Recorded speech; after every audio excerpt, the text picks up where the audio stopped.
Parliament వర్షాకాల సమావేశాలు 10వ రోజుకు చేరుకున్నాయి. ఈరోజు పార్లమెంటు ఉభయ సభల్లో కేంద్ర ప్రభుత్వం పలు కీలక బిల్లులు ప్రవేశపెట్టనుంది.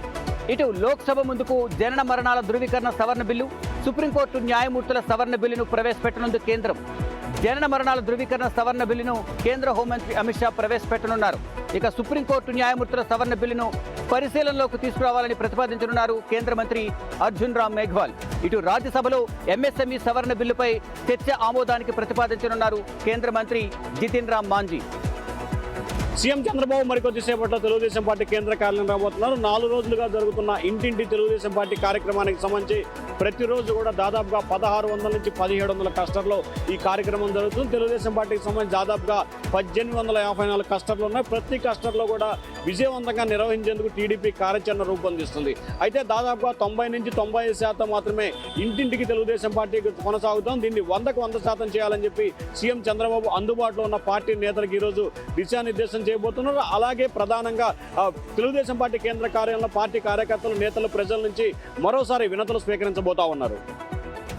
తుఫాను కారణంగా ఆంధ్రప్రదేశ్లో ఈరోజు రేపు కూడా ఓ మోస్తరు నుంచి తేలికపాటి వర్షాల నుంచి దాదాపుగా భారీ వర్షాలు పడే అవకాశం ఉందని వాతావరణ శాఖ హెచ్చరికలు జారీ చేసింది. ఈ నేపథ్యంలో భారీ వర్షాలు పడుతున్న సమయంలో ఈదురుగాలులు కూడా ఉంటాయని కూడా హెచ్చరికలు జారీ చేసింది. సముద్రంలోకి వేటకు వెళ్లడం, అలాగే ప్రజలు అవసరమైతే తప్ప బయటకి మెయిన్ రోడ్స్ మీదకి రావద్దని కూడా సూచించింది. అలాగే పిడుగుపాటు పడే అవకాశం ఉన్న నేపథ్యంలో రైతులు పొలాల్లో పనిచేసుకునే వాళ్ళు అప్రమత్తంగా ఉండాలని సూచించింది. అలాగే వేటకు వెళ్లే మత్స్యకారులు ఎవరైనా ఉంటే ఈ 2 రోజుల పాటు వేటకు వెళ్లొద్దని, సముద్రపు అలలు కూడా తీవ్రత ఎక్కువగా ఉంటుందని కూడా వాతావరణ శాఖ హెచ్చరికలు జారీ చేసింది.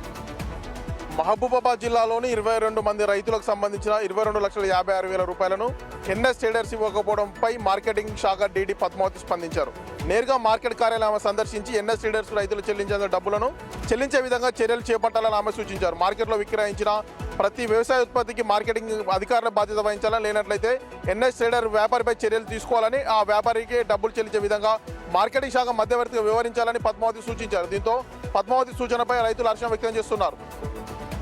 సూపర్ ఎలినో ప్రభావంతో రాష్ట్రంలో నీటి ఎత్తడి ఏర్పడింది. ఈ సమస్యలన్నింటినీ కూడా డిప్యూటీ సీఎం పవన్ కళ్యాణ్కి అయితే నిమ్మల రామానాయుడు వివరించారు. అయితే కాకినాడ జిల్లాకి 1000 క్యూసెక్లు నీటి ఇవ్వడంతో పవన్ కళ్యాణ్ అయితే నిమ్మల రామానాయుడికి థ్యాంక్స్ చెప్పారు. అదేవిధంగా జిల్లా కలెక్టర్కి కొన్ని కీలక సూచనలు కూడా చేశారు డిప్యూటీ సీఎం పవన్ కళ్యాణ్. అయితే కలెక్టర్ హరీంద్ర ప్రసాద్తో మాట్లాడుతూ రైతులకి పూర్తి స్థాయి అవగాహన కల్పించాలి, క్షేత్రస్థాయిలో రైతుకి అవగాహన కల్పించినప్పుడు వారికి పూర్తి స్థాయి విషయాలన్నీ కూడా తెలుస్తాయంటూ కూడా చెప్పారు. అదేవిధంగా ప్రత్యామ్నాయ పంటల వైపు రైతుల్ని మరలేయంగా చేయాలంటూ కూడా ఆయన ఆదేశాలు జారీ చేశారు.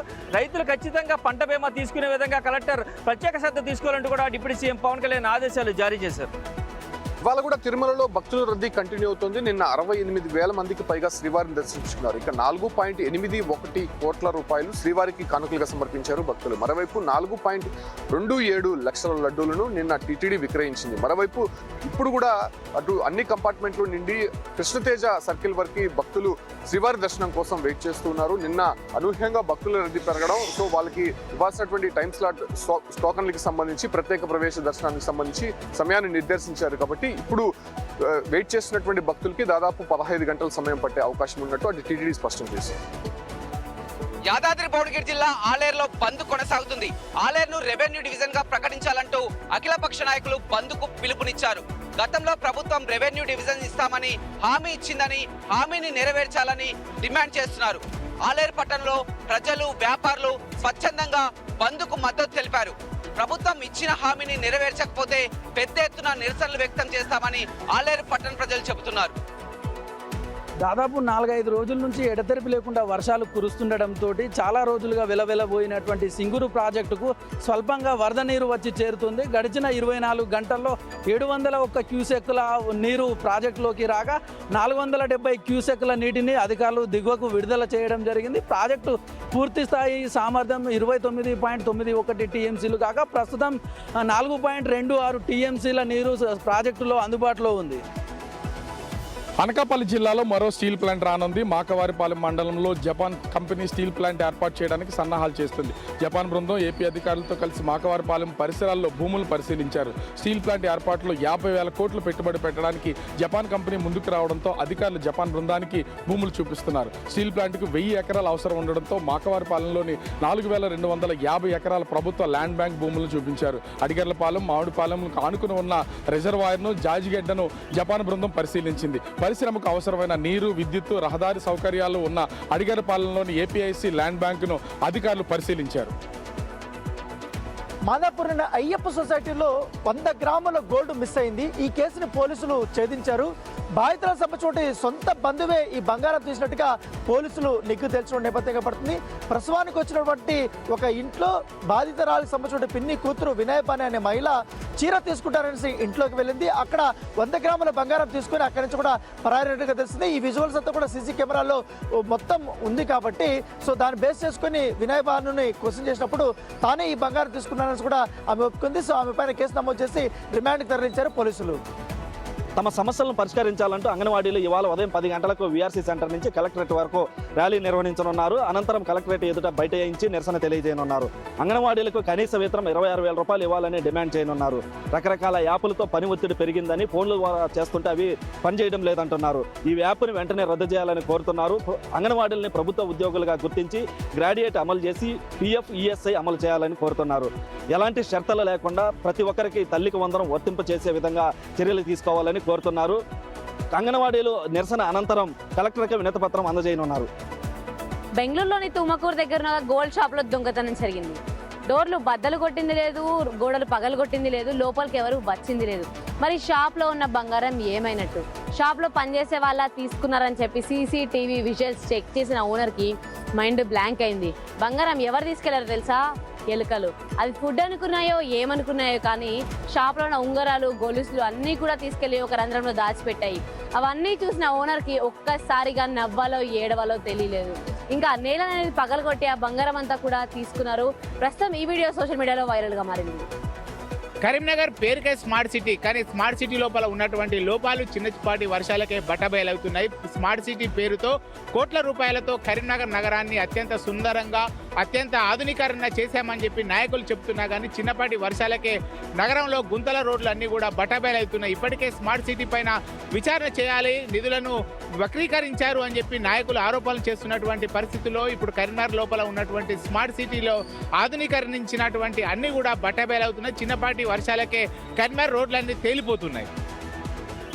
15వ ఆర్థిక సంఘం నిధులతో కేవలం నగరంలో కొన్ని డివిజన్లలో మాత్రమే అభివృద్ధి పనులు చేపడుతున్నారని ప్రశ్నించారు మాజీ మేయర్ పాక సురేష్. కడప నగరంలో 50 డివిజన్లు ఉన్నాయని, 50 డివిజన్ల ప్రజలు పనులు కడుతున్నారని, అన్ని డివిజన్లలో సమస్యలు ఉన్నాయని, అయితే కేవలం కార్పొరేషన్ అధికారులు ఒక 7 లేదా 8 వార్డుల్లో మాత్రమే అభివృద్ధి పనులు చేపడుతున్నారని, వార్డుల్లో మాత్రమే సమస్యలు పరిష్కరిస్తున్నారని, మిగతా ప్రజలు ఏం చేసినా ప్రశ్నించారు. అన్ని డివిజన్లలో కూడా సమానంగా అభివృద్ధి పనులు చేపట్టాలని డిమాండ్ చేశారు. కామారెడ్డి జిల్లా మద్నూర్ మండలం సలాబాద్పూర్ ఎక్సైజ్ చెక్ పోస్ట్ వద్ద నేమ్ ప్లేట్ లేని పోలీసులు డబ్బులు వసూలు చేస్తున్నారన్న వీడియో సోషల్ మీడియాలో వైరల్గా మారింది. దీంతో ఎక్సైజ్ సూపరింటెండెంట్ సీరియస్గా తీసుకున్నాడు. అక్కడ ప్రైవేట్ వ్యక్తులతో డబ్బులు వసూలు చేస్తున్నారన్న విషయాన్ని గుర్తించారు. వెంటనే ఆ కానిస్టేబుల్ ఎవరైతే సుధాకర్ రెడ్డి ఉన్నారో తనను సస్పెండ్ చేస్తూ ఆర్డర్స్ పాస్ చేశాడు. అలాగే ప్రైవేట్ వ్యక్తి ఎవరైతే ఉన్నారో తనపై కేసు నమోదు చేశారు. ఇలాంటి ఘటనలు ఎక్కడ జరిగినా వాహనాలను ఆపి డబ్బులు వసూలు చేస్తున్నట్టు తెలిస్తే ఖచ్చితంగా వెంటనే ఎక్సైజ్ పోలీసులకు సమాచారం ఇవ్వాలని ఎక్సైజ్ సూపరింటెండెంట్ కోరారు. చిత్తూరు జిల్లాలో చింతలపూడి, రేచర్ల బొగ్గు గనుల దశ మారనుంది. ఈ 2 బొగ్గు గనులను రిలయన్స్ సంస్థ దక్కించున్నట్లుగా సమాచారం అందుతుంది. కేంద్ర బొగ్గు గనుల శాఖ ఇటీవల పిలిచిన టెండర్లో సుమారుగా 1,00,000 కోట్ల పెట్టుబడితో రిలయన్స్ సంస్థ ముందుకొచ్చినట్లు సమాచారం. ఇప్పటికే సీఎం చంద్రబాబు నాయుడును కూడా రిలయన్స్ సంస్థ ప్రతినిధులు కలిసినట్లుగా మనకు సమాచారం అందుతుంది. ఓపెన్ కోల్ గ్యాసిఫికేషన్ ద్వారా బొగ్గు వెలికి తీస్తానంటూ కూడా రిలయన్స్ సంస్థ ప్రతినిధులు చెప్పినట్లుగా మనకు సమాచారం అందుతుంది. అయితే క్షేత్రస్థాయిలో రైతులకి ఇంకా సమాచారం లేకపోవడం, ఎంత భూమి తీసుకుంటారు అనే దాని మీద ఇంకా చెప్పకపోవడంపై రైతులు కొంత ఆందోళన చెందుతున్నారు. వేడి కూరపడి కదిరిలో 7 విద్యార్థులకు గాయాలయ్యాయి. కదిరి నిజాం వలి ఉన్నత పాఠశాలలో ఈ ఘటన జరిగినట్టు తెలుస్తోంది. మధ్యాహ్న భోజనం వడ్డిస్తున్న సమయంలో ఇరుకు ప్రదేశంలో మధ్యాహ్న భోజనాన్ని వడ్డించడం కారణంగానే ఘటన జరిగినట్టు తెలుస్తోంది. ఉపాధ్యాయుల పర్యవేక్షణ లోపం స్పష్టంగా కనిపిస్తోంది. విద్యాశాఖ అధికారులు అటువైపు కన్నెత్తి చూడడం లేదన్న ఆరోపణలు వినిపిస్తున్నాయి. 300 మందికి ఏజెన్సీ నిర్వాహకులు ఒకే ప్రదేశంలో మధ్యాహ్న భోజనాన్ని వడ్డిస్తున్న ఘటన కారణంగానే ఈ ప్రమాదం జరిగినట్టు తెలుస్తోంది. విద్యార్థుల తల్లిదండ్రులు తీవ్ర ఆగ్రహం వ్యక్తం చేస్తున్నారు. కఠిన చర్యలు తీసుకోవాలి బాధ్యులపైన విద్యార్థుల తల్లిదండ్రులు ఆగ్రహం వ్యక్తం చేస్తున్నారు. ప్రైవేటు ఆసుపత్రిలో గుట్టు చప్పుడు కాకుండా విద్యార్థులకు చికిత్స అందిస్తున్నారు. శ్రీశైల బ్రహ్మరాంబ మల్లికార్జున స్వామివార్ల దర్శనానికి భక్తులు పోటెత్తారు. కళ్యాణకట్టలో తలనీలాలు సమర్పించి పాతాళగంగలో స్నానమాచరించి శివనామ స్మరణంతో భక్తులంతా క్యూ కాంప్లెక్స్ లో వేచి ఉన్నారు. క్యూ కాంప్లెక్స్ లో వేచి ఉన్న భక్తులకు దర్శనానికి 2 గంటలు పట్టే అవకాశం ఉందని ఆలయ అధికారులు చెబుతున్నారు. క్యూ కాంప్లెక్స్ లో వేచి ఉన్న భక్తులకు పాల నీళ్లతో పాటు అల్పాహారం కూడా ఏర్పాటు చేశాం. భక్తులంతా కూడా సంయమనం పాటించాలి. భక్తులకు ఎలాంటి అసౌకర్యాలు లేకుండా అన్ని రకాల ఏర్పాట్లు చేశామంటూ ఆలయ ఈవో శ్రీనివాసరావు తెలిపారు. ఈ రోజు గ్రామదేవత అంకాలమ్మ పూజలతో పాటు ఈ రోజు జరిగే కార్యక్రమాలన్నీ కూడా యథావిధిగా జరగనున్నాయి. నల్లమల అటవీ ప్రాంతంలో వన్యప్రాణుల వేట కేసులో మరో కొత్త కోణం వెలుగులోకి చూసింది. ఇప్పటికే 17 మందిని అరెస్టు చేసి అటవీ శాఖ అధికారులు కేసు నమోదు చేసి వారిని రిమాండ్కు తరలించారు. అయితే తమతో డబ్బులు తీసుకుని తమపై కేసు నమోదు చేశారంటూ కూడా నిందితులు ఆరోపిస్తున్నారు. దీంతో నల్లమల అటవీ ప్రాంతంలో ఈ వార్త హాట్ టాపిక్గా మారింది. వన్యప్రాణులను సంరక్షించాల్సినటువంటి అధికారులు ఈ విధంగా లంచం డిమాండ్ చేయడం పూర్తి స్థాయిలో చర్చాంశనీయంగా మారుతుంది. దీనిపై డిఎస్ఓ పూర్తి స్థాయిలో లోతైన విచారణ చేపట్టాడు. మొత్తంగా ఎవరైనా సరే అవినీతికి పాల్పడి ఉంటే వారి మీద కఠినమైన చర్యలు తీసుకుంటామని చెప్పి ఆదేశాలు జారీ చేస్తుంది. ఏదేమైనప్పటికీ నల్లమల్ల అటవీ ప్రాంతంలో అటవీ శాఖ అధికారులు లంచం డిమాండ్ చేస్తున్న పూర్తి స్థాయిలో చర్చాంశనీయంగా మారింది. తెలంగాణలో రేషన్ కార్డులకు సంబంధించినటువంటి ఈకేవైసీకి రేపటితో గడువు ముగియనుంది. ఇప్పటి వరకు కూడా చాలామంది ఈకేవైసీని చేయించుకోలేదని అధికారులు తెలుపుతున్నారు. అలాంటి వాళ్ళ లిస్టులని కూడా రేషన్ షాపులు పంపించమని అధికారులు స్పష్టంగా తెలిపారు. ఎవరైనా సరే ఈకేవైసీ చేయించకపోతే మాత్రం వచ్చే నెల నుంచి వారందరికీ రేషన్ అనేది బంద్ అయ్యే అవకాశం ఉందని అధికారులు హెచ్చరిస్తున్నారు. వారంతా కూడా తప్పనిసరిగా ఈకేవైసీ చేయించుకోవాలని పలు సూచనలు చేశారు. అయితే ఈకేవైసీకి సంబంధించి డేట్ అనేది పొడిగిస్తారా లేదా అనేది క్లారిటీ మాత్రం రాలేదు. నగరంలోని ఎక్కడికక్కడ రోడ్లన్నీ కూడా తవ్వి దాన్ని పూడ్చకుండా వదిలేస్తున్న దానిపైన వాహనదారులు అలాగే అటువైపు వెళ్తున్న ప్రజలందరూ కూడా తీవ్ర ఆగ్రహం వ్యక్తం చేస్తూ ఉన్నారు. మరి రోడ్డు విస్తరణ అని చెప్పి, లేకపోతే ఫ్లైఓవర్స్ పనులు అని చెప్పి, లేకపోతే రోడ్డు గుంతలు ఉన్నాయి పూడుస్తున్నాము అని చెప్పి, ఇలాంటి పనులు చేపడుతున్నాము అని చెప్పి ఎక్కడా కూడా పనులు చేయకుండా కనీసం సేఫ్టీకి సంబంధించిన బోర్డులు కూడా పెట్టుకున్నా ఉంటే ఇప్పుడే వస్తున్న వర్షాలకు సంబంధించి ప్రజలు ఎంత తీవ్ర ఇబ్బందులు పడుతూ ఉన్నారు, అటుగా వెళ్తున్న ప్రయాణికులు ఎలా ఇబ్బందులు పడుతూ ఉన్నారు, కొంచెం కూడా ఆలోచించట్లేదు అని చెప్పి తీవ్రంగా మండిపడుతూ ఉన్నారు. గ్రామ పంచాయతీలకు రావాల్సినటువంటి 15వ ఆర్థిక సంఘం నిధులు దారి మళ్లుతున్నాయని కేంద్ర రాష్ట్ర ప్రభుత్వాల మధ్య దుమారం రేపుతున్నాయి. ముఖ్యంగా కేంద్ర మంత్రి బండి సంజయ్ పెద్ద ఎత్తున ఫిర్యాదులు వస్తున్నాయి. సర్పంచ్లకు రావాల్సినటువంటి నిధులు దారి మళ్లిస్తుంది రాష్ట్ర ప్రభుత్వం అనేది కూడా కామెంట్ చేస్తున్నారు. అంతేకాకుండా ఒక అడుగు ముందుకేసి వీటిపైన చర్యలు తీసుకోవాలి, వీటిపైన విచారణ జరిపించాలనేది కూడా కేంద్ర గ్రామీణాభివృద్ధి శాఖ మంత్రి శివరాజ్ సింగ్కు లేఖ రాశారు. అంతటితో కాకుండా రాష్ట్ర పంచాయతీరాజ్ శాఖ మంత్రి సీతక్క కూడా లేఖ రాశారు. మరి కేంద్ర మంత్రి విచారణకు ఆదేశిస్తారా, మరి రాష్ట్ర మంత్రి ఎలాంటి నిర్ణయం తీసుకుంటారో రాజకీయ వర్గాల్లో ఆసక్తిని రేపుతుంది. ఫార్ములా ఈ రేస్ కేసులో BRS working president KTR Nampally special కోర్టుకు బయలుదేరారు. ఆయనతో పాటు ఎమ్మెల్యేలు, మాజీ ఎమ్మెల్యేలు, ఎమ్మెల్సీలు, మాజీ చైర్మన్లు అంతా కూడా రావడం జరిగింది. ఇప్పటికే నాంపల్లికి ఆయన వెళ్తున్న నేపథ్యంలో కట్టుదిట్టమైనటువంటి ఏర్పాట్లు చేశారు. అక్కడికి భారీ కాన్వాయ్తో కేటీఆర్ బయలుదేరారు. ఎక్కడ కూడా చిన్న అవాంఛనీయ ఘటనలు తలెత్తకుండా పోలీసులు ముందస్తు జాగ్రత్తలు తీసుకున్నారు. మరి కోర్టులో ఎలాంటి ఈరోజు వాదోపవాదాలు ఎలా ఉండబోతున్నాయి, తదుపరి విచారణ ఎలా ఉండబోతుంది, వీటన్నిటిపైన ఒక ఉత్కంఠ నెలకొంది. భోగాపురం అల్లూరి సీతారామరాజు ఇంటర్నేషనల్ ఎయిర్పోర్ట్ ప్రారంభోత్సవ కార్యక్రమాన్ని రాష్ట్ర ప్రభుత్వం అత్యంత ప్రతిష్టాత్మకంగా నిర్వహించడానికి ఏర్పాట్లు చేస్తుంది. బస్సుల రూట్ మ్యాప్, టైము, ప్రయాణాల వివరాలను పర్యవేక్షించడానికి ఒక ప్రత్యేక యాప్ను రూపొందించారు. ప్రధాని పర్యటన నేపథ్యంలో ప్రజలకు ఎలాంటి అసౌకర్యాలు కలగకుండా ట్రాన్స్పోర్ట్, ట్రాఫిక్ నియంత్రణ, తాగునీరు అందుబాటులో ఉంచడం, వైద్య సేవల పర్యవేక్షణను ప్రత్యేక యాప్ ద్వారా పర్యవేక్షిస్తారు. విశాఖ జిల్లా ఎమ్మెల్యేలు, జిల్లా కలెక్టర్, విశాఖ సిపి, జీవీఎంసీ కమిషనర్లతో ఇన్ఛార్జి మంత్రి బాల వీరాంజనేయ స్వామి నిర్వహించిన సమీక్షలో భద్రతా చర్యల పర్యవేక్షణకు యాప్ను ఉపయోగించాలని సూచించారు. ప్రధాని నరేంద్ర మోదీ పర్యటన మొత్తాన్ని టెక్నాలజీని ఉపయోగించి ఎలాంటి ఇబ్బందులు లేకుండా విజయవంతంగా చేయాలని రాష్ట్ర ప్రభుత్వం భావిస్తోంది. మహబూబాబాద్ జిల్లా గూడూరు మండలం కొమ్మలవంచ గ్రామంలో ఉన్న భీమునిపాలెం జలపాతం సవ్వడి చేస్తుంది. జలకళ సంతరించుకుంది. దీంతో పర్యాటకులు పోటెత్తుతున్నారు. దట్టమైన అడవి ప్రాంతంలో ఉన్న భీముని జలపాతానికి ఎగువ కురుస్తున్న వర్షాలకు భారీగా వరద నీరు చేరుతుంది. దీంతో భీముని పాదంలో జలకళ సంతరించుకోవడంతో పర్యాటకులతో పాటుగా పోలీసులు భారీగా బందోబస్తు వ్యవహరిస్తున్నారు. ముఖ్యంగా చిన్నపిల్లలు ఎట్టి పరిస్థితుల్లో భీముని పాదం జలపాతానికి పైకి ఎక్కవద్దని సూచనలు సూచిస్తున్నారు. అనుమతి లేకుండా ఎవరు కూడా లోపలికి రావద్దని ఫారెస్ట్తో పాటు పోలీసు అధికారులు కోరుతున్నారు. రాబోయే గణేష్ ఉత్సవాలపై సమీక్షా సమావేశం నిర్వహించారు హైదరాబాద్ సిపి సజ్జనర్. శోభాయాత్ర నుంచి నిమజ్జన యాత్ర వరకు కూడా ఎలాంటి అవాంఛనీయ సంఘటనలు జరగకుండా పటిష్ట చర్యలు తీసుకోవాలని ఆదేశించారు. గణేష్ ఉత్సవ సమితితో నిర్వహించిన సమావేశం అనంతరం విగ్రహాల ఎత్తుని 16 అడుగులకు పరిమితం చేశారు. పర్యావరణహితమైనటువంటి మట్టి గణేష్ విగ్రహాలని తయారు చేయాలని సూచించారు. సో విగ్రహాలు తయారీ కేంద్రాల వద్ద కూడా పటిష్టమైనటువంటి ఫైర్ సేఫ్టీ ఏర్పాట్లు చేసుకోవాలని సూచించారు. సరే చూడాలి, ఈసారి గణేష్ ఆగమనకు సంబంధించినటువంటి ఉత్సవాలు కూడా చేస్తున్న నేపథ్యంలో ఆ అంశాలు కూడా ఆ వివరాలను కూడా పోలీసులకు తెలియజేయాలంటున్నారు హైదరాబాద్ సిపి సజ్జనార్. నెల్లూరు నగర నడిబొడ్డులో ఉన్న వైఆర్సీ సెంటర్కి అతి సమీపాన ఉన్న సౌత్ రైల్వే స్టేషన్ అసాంఘిక కార్యకలాపాలకు అడ్డాగా మారిపోయింది. ఈ స్టేషన్ నుంచి ప్రతిరోజు అనేక మంది ప్రయాణికులు రాకపోకలు సాగిస్తుంటారు. ఈ స్టేషన్లో అధికారులు వసతులు కల్పించడంలో పూర్తిగా విఫలమయ్యారు. వసతుల విషయం పక్కన పెడితే అక్కడ రైలు ఎక్కాలంటేనే ప్రజలు భయపడిపోతున్నారు. పగలు రాత్రి తేడా లేకుండా మందుబాబులు మద్యం సేవించి మత్తు పానీయాలు సేవించి అక్కడ పిచ్చి పిచ్చిగా తిరుగుతుండడంతో ప్రయాణికులు రైలు ఎక్కాలంటేనే భయపడిపోతున్నారు. అధికారులు స్పందించి అక్కడ మందుబాబులకు అడ్డాగా నిలిచినటువంటి ఆ స్టేషన్ నుంచి ప్రజల్ని రైలు ఎక్కేటువంటి ప్రయాణికుల్ని కాపాడాలని పలువురు కోరుతున్నారు. కాలువల్లో పెరిగిపోయిన గుర్రపటెక్కని తొలగించి వాటిని ఎండబెట్టి ప్రాసెసింగ్ చేసే విధంగా మెప్మాం డ్వాక్రా మహిళలకు ట్రైనింగ్ ఇవ్వాలంటూ కూడా కాకినాడ జిల్లా కలెక్టర్ హరేంద్ర ప్రసాద్ ఆదేశాలు జారీ చేశారు. తుని సభలో ముఖ్యమంత్రి ఆదేశాలకు అనుగుణంగానే ఈ ప్రాసెసింగ్ యూనిట్లు తయారు చేస్తున్నట్టుగా దీనికి సంబంధించి కొంతమంది మహిళలను కూడా ఇప్పటికే సెలెక్ట్ చేసినట్టుగా అయితే జిల్లాధికారులు తెలిపారు.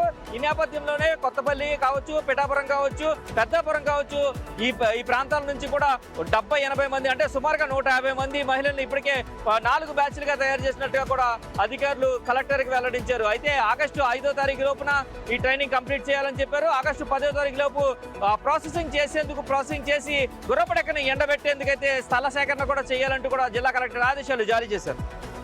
శ్రీనివాస మంగాపురం ఈ రోజు ప్రపంచవ్యాప్తంగా రిలీజ్ అయింది. సూపర్ స్టార్ మనోడ్గా గౌతమ్ కృష్ణ ఈ రోజు అయితే ఈ సినిమాతో అరంగేట్రం చేశాడు. దీనికి డైరెక్టర్ అజయ్ భూపతిగా గారు చేశారు. ఎందుకంటే తన మంగళవారం సినిమా తర్వాత ఈ సినిమాకి చాలా హైప్ ఉండేను గౌతమ్ కృష్ణ నటుడుగా ఉన్నప్పటికీ.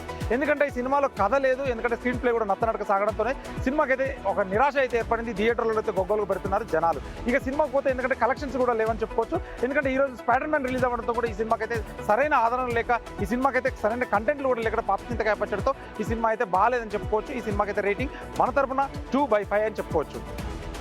ఎగువన కురుస్తున్నటువంటి భారీ వర్షాలతో కృష్ణా బేసిన్లోని ప్రధాన ప్రాజెక్టులన్నీ జలకలను సంతరించుకున్నాయి. ఇప్పటికే నారాయణపూర్ డ్యాం పూర్తిగా నిండడంతో అక్కడి నుండి పెద్ద ఎత్తున వరద వచ్చి జురాల ప్రాజెక్టుకు చేరుతుంది. జురాల ప్రాజెక్టుకు దాదాపు 80 నుంచి 1,00,000 క్యూసెక్ల వరద అంతా కూడా ప్రాజెక్టుకు వచ్చి చేరుతుండటంతో ప్రాజెక్టుకు సంబంధించినటువంటి గేట్లను పైకి ఎత్తి శ్రీశైలం దిగువకు వాటర్ రిలీజ్ చేస్తున్నారు అధికారులు.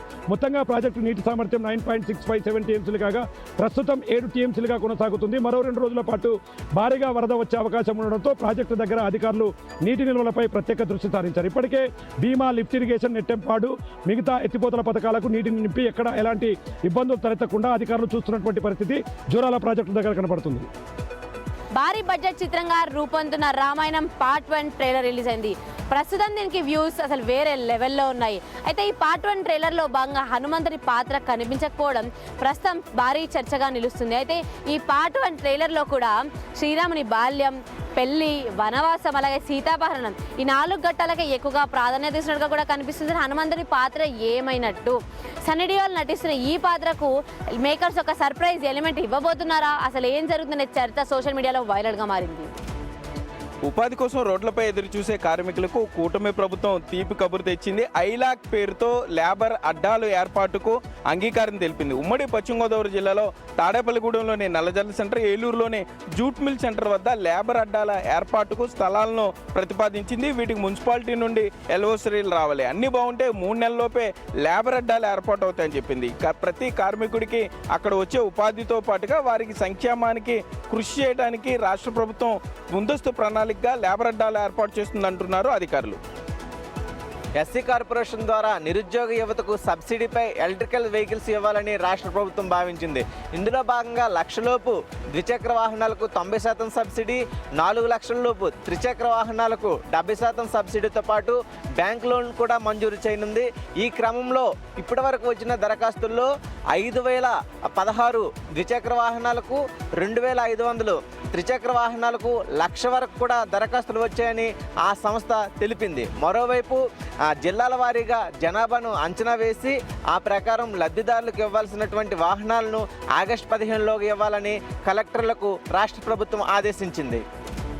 అల్లూరు జిల్లా చింతపల్లి జీకే వీధి మండలాల్లో కలప అక్రమ రవాణా జోరుగా సాగుతుంది. టన్నుల కొద్దీ కలపను డంప్ చేసి రవాణా చేసేస్తున్నారు. ప్రతిరోజు ఎలాంటి పత్రాలు లేకుండా రాత్రి వేళల్లో అక్రమంగా కలపను దొంగలు రవాణా చేస్తున్నారు. అధికారులు కళ్ళుగప్పి గుట్టుచప్పుడు కాకుండా కలప అక్రమ రవాణా చేస్తుండటంతో ఫారెస్ట్ అధికారులు నిఘా పెంచారు. రాత్రి సమయాల్లో కలప అక్రమ రవాణా చేస్తున్న ముఠా గుట్టు చేసి విలువైన కలపను ఫారెస్ట్ అధికారులు సీజ్ చేశారు. కోట్ల విలువైన కలపను కట్ చేసి అక్రమ రవాణా చేస్తే కఠినమైన చర్యలు తీసుకుంటామని ఫారెస్ట్ అధికారులు హెచ్చరిస్తున్నారు. మహబూబాబాద్ జిల్లాను విద్యాపరంగా రాష్ట్రంలో అగ్రగామిగా నిలపాలని జిల్లా కలెక్టర్ స్నేహ శబరీష్ అన్నారు. మహబూబాబాద్ జిల్లా కేంద్రంలో కలెక్టర్ కార్యాలయంలో విద్యాశాఖ అధికారులతో సమీక్ష నిర్వహించారు.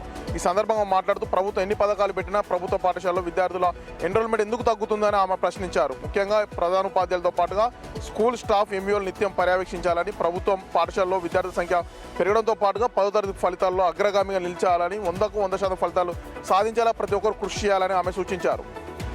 ముఖ్యమంత్రి రేవంత్ రెడ్డి అత్యంత ప్రతిష్టాత్మకంగా తీసుకున్నటువంటి ఫ్యూచర్ సిటీకి డిమాండ్ పెరుగుతుంది. ఎందుకంటే ఇతర రాష్ట్రాలకు సంబంధించినటువంటి వాళ్ళు భవనాలు నిర్మించుకోవడానికి ఫ్యూచర్ సిటీలో స్థలాలు కావాలంటూ అప్లికేషన్ పెట్టుకున్నట్లు మనకు సమాచారం తెలుస్తుంది.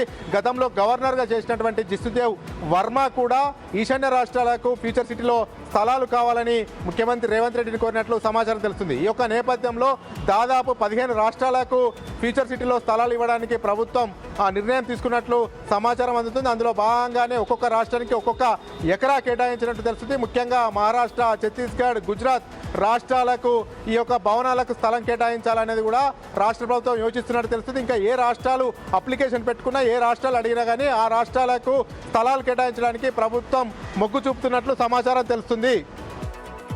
నేచురల్ కెలామిటీస్ వచ్చినప్పుడు ప్రజల ప్రాణాలను కాపాడడానికి మన ఇండియన్ ఆర్మీ ఎప్పుడు ముందుంటుంది. ఈ విషయం మనందరికీ తెలుసు. అయితే అస్సాంలో వరదలు వచ్చినప్పుడు ఆపరేషన్ జల్ రాహత్ ద్వారా భారీ స్థాయిలో రెస్క్యూ ఆపరేషన్ చేపట్టారు. దీనిలో భాగంగా డ్రోన్ టెక్నాలజీని వాడి ఎవరెవరు ఎక్కడ చిక్కుకున్నారు, ఎవరెవరికి ఎట్లాంటి అవసరాలు అంటే మేజర్గా నిత్యావసర వస్తువులు కానీ లేకపోతే వాటర్ ఇట్లాంటివన్నీ కూడా ఏర్పాటు చేశారు. అది కాకుండా ఫ్రీ మెడికల్ క్యాంప్స్ ఏర్పాటు చేసి ప్రతి ఒక్కరికి కూడా అందించారు వైద్యం. అందరికీ వైద్యం అందించి అందరూ ప్రాణం నిలబెట్టి ప్రాణదాతగా నిలిచారు. నల్గొండ జిల్లాలో ఫార్మా కంపెనీల కాలుష్యంపై యువత నడుం బిగించింది. ఢిల్లీ జంతర్ మంతర్ తరహాలో పోరాటాలకు సిద్ధమవుతుంది. హైదరాబాద్కు ఆనుకొని ఉన్న చౌటుప్పల్ చిట్యాల్లో ఎన్నో ఫార్మా కంపెనీలతో పచ్చని గ్రామాలు కలుషితమవుతున్నాయని యువతంతా స్వచ్ఛందంగా తరలివచ్చి శాంతియుత వాతావరణంలో పోరాటం చేసేందుకు సిద్ధమవుతుంది.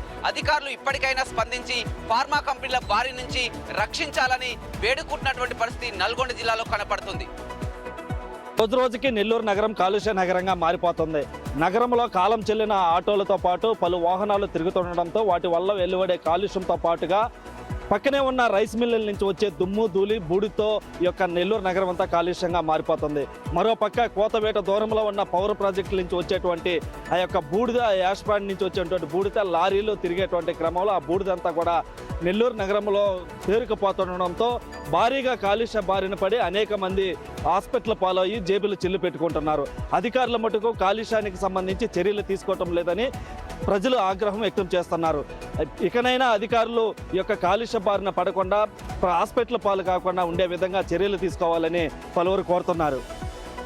తెలంగాణ రాష్ట్రంలో ఇప్పటివరకు ఆర్టీసీ బస్సులు మాత్రమే ఉన్నాయి. ఇప్పటి నుంచి ఆర్టీసీ ఆటోలు రానున్నాయి. అయితే దీనికి సంబంధించి జీహెచ్ఎంసీ పరిధిలో ఫస్ట్ స్టార్ట్ చేసి దాని తర్వాత కరీంనగర్, వరంగల్, నిర్మల్, నిజామాబాద్లో స్టార్ట్ చేయాలని ఆలోచిస్తున్నారు. దీనికి సంబంధించి first mile to last mile అని ఈ ప్రాజెక్ట్కి నేమ్ కూడా పెట్టడం జరిగింది. అయితే ఇది తొందరలోనే స్టార్ట్ అవుతుందని, మీరు ఎక్కడెక్కడైతే బస్ స్టాప్స్ ఉన్నాయో అక్కడ ఈ ఈవీ వెహికల్స్ అక్కడే అందుబాటులో ఉంటాయి. మీరు వెళ్లాల్సిన డెస్టినేషన్కి ఇంకా త్వరగా వెళ్ళిపోవచ్చు అంటూ ప్రభుత్వం దీనిపైన యాక్షన్ తీసుకోబోతుంది. మరి చూడాలి, దీనికైనా అటు ప్రభుత్వం ఏదైతే బస్సులకి ఫ్రీగా ఇస్తున్నారో మహిళలకు, దీంట్లో కూడా ఫ్రీగా ఉంటుందా అంటూ ఈ వార్త తెలిసినప్పటి నుంచి మహిళలంతా కూడా